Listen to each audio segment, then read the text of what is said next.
Live, local, late breaking. This is 4029 News Sunrise.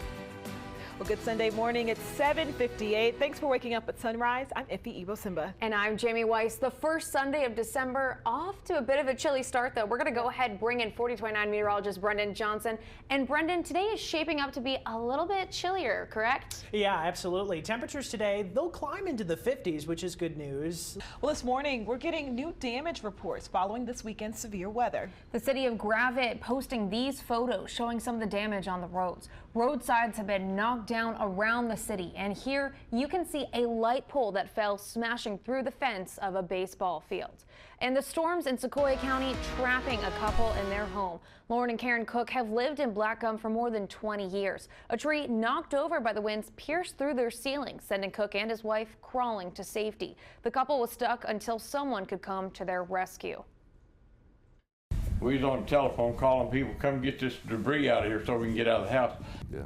Emergency management tells us that home was one of more than 24 to take damage, as well as 3 other businesses. And take a look at this home in Alma. The family that lives inside said they were watching the weather coverage when winds started to pick up. They say the windows busted and the roof came off. Trees also fell on their guest house and on their car park.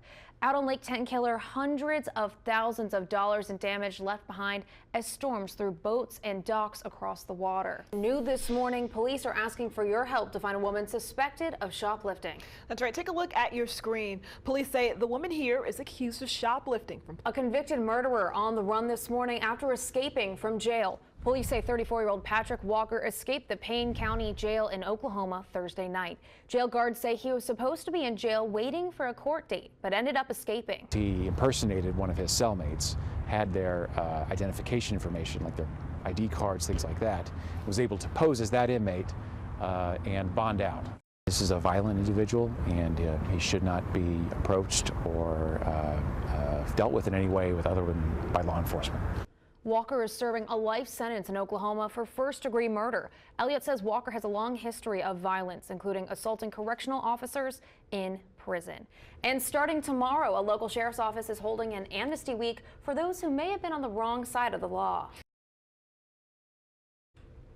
Welcome back to 4029 News Sunrise. It's finally starting to feel a little bit like winter. The holidays are coming up and it's getting colder. I'm really excited. I don't know about you guys. It's definitely getting cooler. I know. And you know what? We were in the 70s, 60s, now the 50s, and then tomorrow it'll be the 40s. So it's... Yeah, it feels like we're kind of on this roller coaster. Yeah. Of temperatures. Exactly. Yesterday, first day of meteorological winter.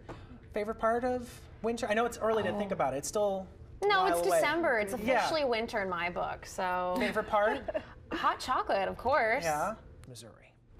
Well, thanks, Brendan. We are going to go ahead and take a live look out over Prairie Grove Battlefield State Park, where today the park will commemorate the anniversary of the Battle of Prairie Grove. Nearly 3,000 people were killed in the battle December 7th, 1862. The reenactment will start at 1 o'clock, but the park is open starting at 8 o'clock. What a great activity to do today. Well, tonight marks the start of Hanukkah, officially beginning at sunset. That's right. The Jewish holiday lasts 8 nights, of course. Ethics probes into former EPA Administrator Scott Pruitt have been closed. The internal watchdog at the Environmental Protection Agency closed 2 probes as inconclusive, saying they weren't able to interview Pruitt before he resigned. The White House forced him to resign in July after a string of ethics scandals. And attorneys for Michael Cohen have asked a judge for no jail time after pleading guilty to lying to FBI investigators. The filing cites Cohen's cooperation with investigators over the past several months, saying information he has given them outweighs his crimes. Cohen has also pleaded guilty to 8 criminal charges, including tax fraud. He's set to be sentenced December 12th. And in Cohen's plea on Thursday, he admitted to lying to Congress about how much he knew about the potential Trump Tower project in Russia. But President Trump says he didn't do anything wrong. This all centers around a potential developmental deal in Moscow. Mr. Trump claims he decided not to pursue the deal in early 2016, but Cohen's plea says negotiations over the building lasted until after Trump had won the Republican nomination months later. When Cohen, who was working as Mr. Trump's personal attorney, told investigators the deal had been scrapped before the midterms, it was considered perjury, a crime Mr. Trump should have been aware of. If he knew that Cohen had lied, it would have been the president's responsibility to correct it. In addition, Cohen claims that the president knew about the now infamous meeting between the president's sons and a Russian lawyer in June of 2016, something Trump has repeatedly denied. President Trump continues to insist that he did nothing wrong concerning the potential building in Moscow, saying all of his business dealings while running for office were, quote, very legal and very cool. President Trump was expected to meet with Russian President Vladimir Putin this weekend at the G20 summit in Argentina. That meeting was canceled after the White House criticized Russian actions in Ukraine.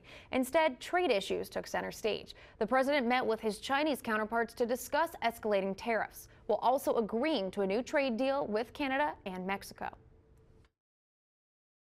I'm honored to be here with President Enrique Peña Nieto. He's become a great friend of Mexico, and Prime Minister Justin Trudeau, who has also become a great friend. This has been a battle, and battles sometimes make great friendships, so it's really terrific. Other topics addressed at the summit include tensions between Russia and Ukraine and the investigation into the murder of journalist Jamal Khashoggi. Of course, for more political coverage, tune in to 4029 Sundays. For Matter of Fact with Soledad O'Brien, you can catch it this morning at 10 o'clock or tonight at 11:30.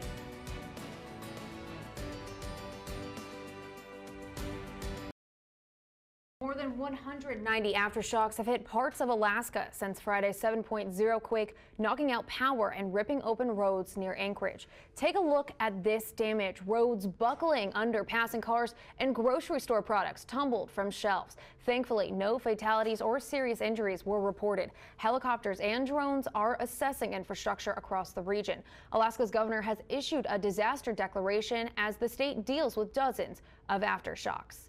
And new details this morning on a settlement in a case involving damaged earthquakes in central Oklahoma. Spec Oil, Equal Energy US, and Fairfield Oil and Gas did not admit to any liability, but have agreed to pay $925,000 in a settlement fund.